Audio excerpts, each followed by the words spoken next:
Hey everyone, this video is about what do I warn people about when it comes to owning a Boerboel. So people that are considering Boerboels, what um, is something that you need to watch out for. So the first thing I would say is size. The Boerboel and its size is not for everyone.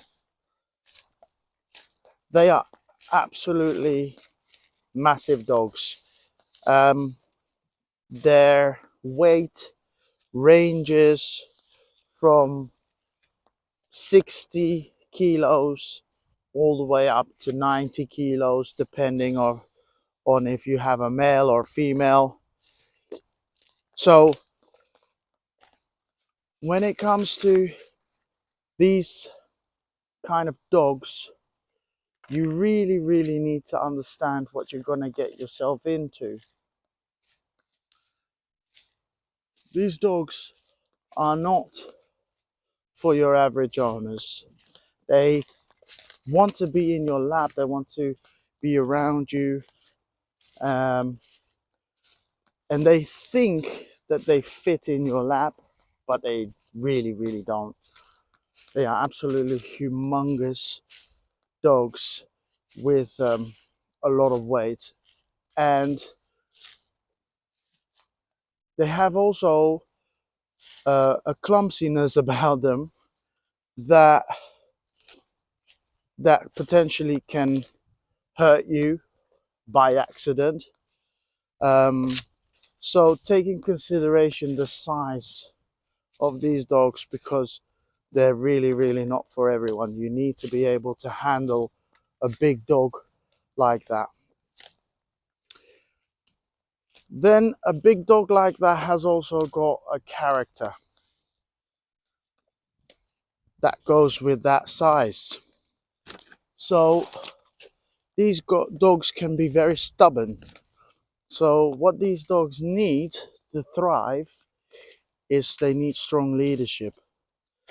Leadership that sets boundaries very clear, constant, and throughout the entire lifespan of the dog. These guys are very much capable of thinking for themselves, and to a degree we want them to do that when it comes to guarding the property,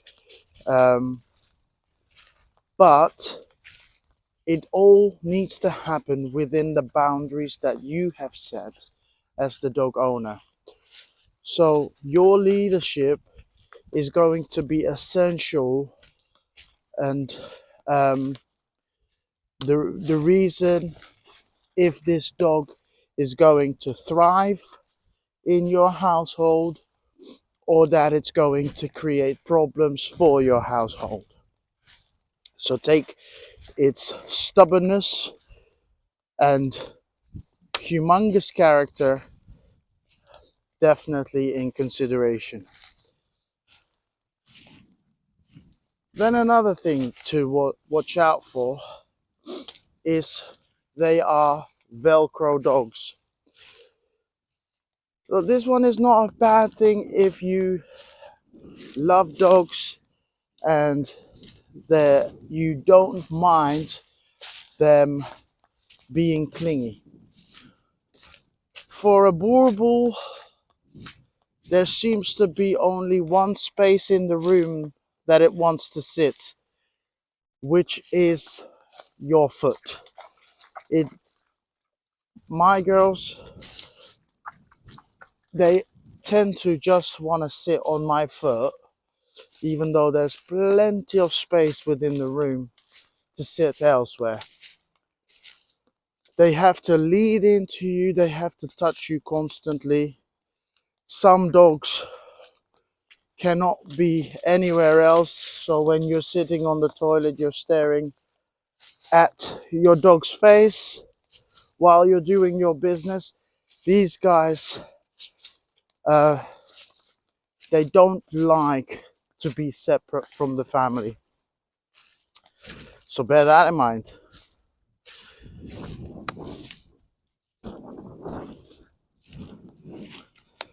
All right. Another thing to watch out for.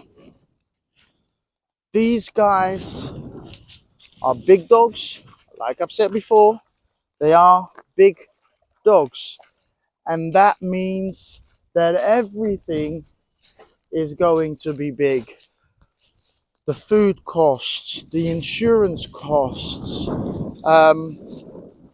even to the smaller things that you think, yeah, but I'm needing to get those anyway. A dog bed. They don't fit on a small dog bed, so you need to buy a large dog bed. Large dog beds cost a lot more money. Toys. Your dog has the need to destroy toys like you wouldn't believe. Boerboels and their bite force, that is unbelievable. And so when it comes to a Boerboel, they will go through a lot of toys. So again, that will be an extra cost.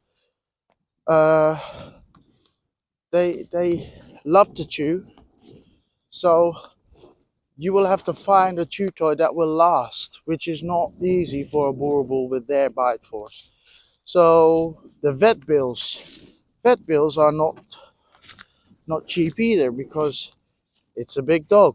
So big dogs come with bigger vet bills. It just goes hand in hand. So again, feeding these dogs, they eat a lot. Look at the dog, their size. So they will eat a lot. So you need to bear that in mind.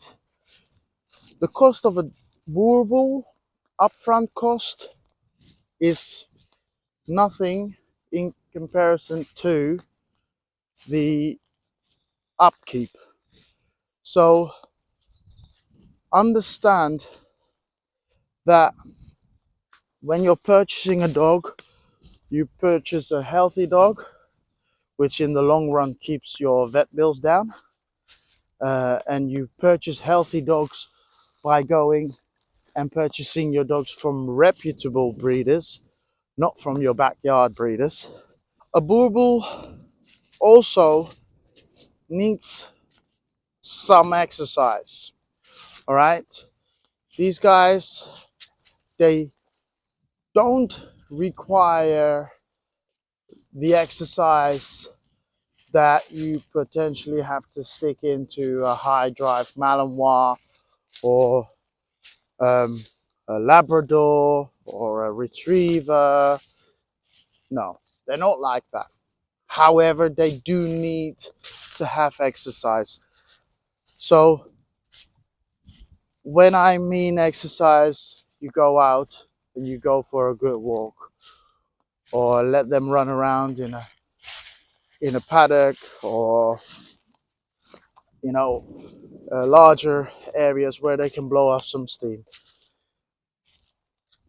You will have to find out the sweet point for your dog yourself, but on average I would say about maybe half an hour twice a day. And that doesn't mean playtime.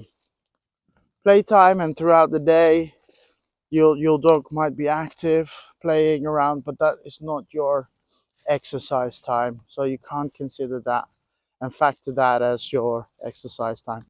Then the last point that I want to make, what to watch out for, in order for you to have a well-rounded Boerboel, you will have to do a lot of socialization activities. So with socialization activities, I mean activities that are getting your Boerboel used to a lot of different sounds, people, surroundings, um, things like sounds, weather changes, things like that. Because they can be very skittish if they haven't been socialized properly. So, in order for you to avoid this problem, and it can be a massive problem if you don't address it properly, this this issue can be easily avoided if you do a lot of socialization at the beginning. But then again, socialization is an important part for every type of dog that you will get. So for the Boerboel, it's not anything different. The only difference is that obviously a Boerboel is a large dog. So uh, when you haven't socialized your dog properly, then your dog can become skittish and scared and fearful. And that fearfulness can then turn into a guarding, a protection issue. So again, with the size and the fearfulness, the protection of the dog, then you might get into a big problem. So I hope that this video has given you some insight in terms of Boerboel ownership and what to look out for. If you do have any questions, please put them in the comment section and I will definitely answer those questions. And other than that, I'll see you on the next video.